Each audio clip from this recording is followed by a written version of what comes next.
অক্ষয় তৃতীয়া এবছর 2025 সালে 30শে এপ্রিল বুধবার পালিত হবে।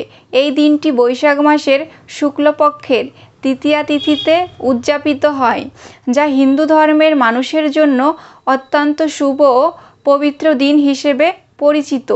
এই পবিত্র দিনে পূজা, দান ও শুভ কাজের মাধ্যমে আপনি আপনার জীবনে শান্তি ও সমৃদ্ধি আনতে পারেন। কারণ এই অক্ষয় তৃতীয়ার দিনে কেউ যদি পুণ্যকর্ম করে তাহলে সেই পুণ্যকর্ম অক্ষয় হয়ে থাকে, আবার কেউ যদি পাপকর্ম করে তাহলে সেই পাপকর্মও অক্ষয় হয়ে থাকে। এই অক্ষয় তৃতীয়ার করা যে কোনো শুভ কাজের ফল কখনো নষ্ট হয় না।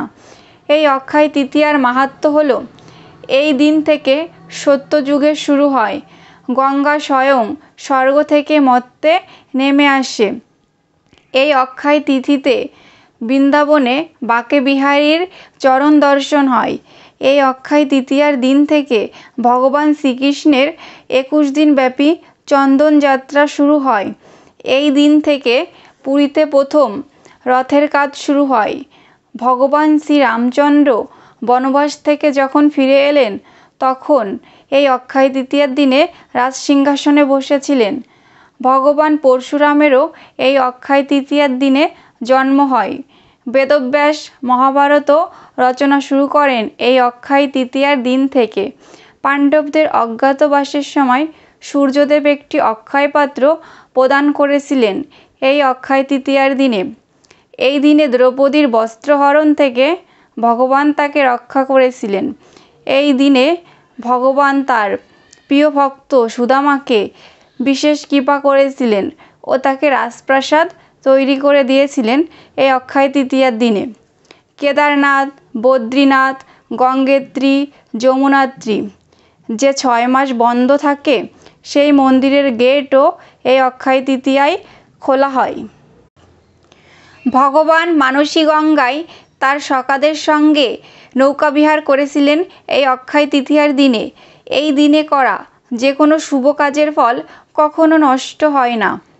অক্ষয় শব্দের অর্থ হলো যা ক্ষয়প্রাপ্ত হয় না। এই পবিত্র তিথিতে কোনো কার্য সম্পন্ন হলে তা অনন্তকাল অক্ষয় হয়ে থাকে। এই অক্ষয় তৃতীয়ায় সারাদিন থাকবে।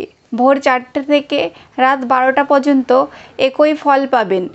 ভালো কাজ করলে ভালো ফল, খারাপ কাজ করলে খারাপ ফল। তাই ভক্তগণ, আপনারা এই অক্ষয় তৃতীয়ার দিন ভগবান শ্রীকৃষ্ণের চরণে তুলসী পত্র ও ফুল নিবেদন করবেন। চন্দন লেপন করে বিভিন্ন প্রকার ভোগ অর্পণ করে ভগবানের পূজা করবেন। তুলসী গাছে জল দান করবেন।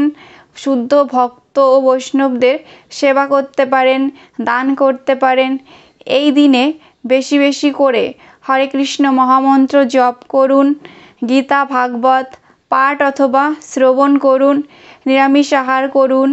এই দিনে যত ভালো কর্ম করবেন তা সবই অক্ষয় হয়ে থাকবে।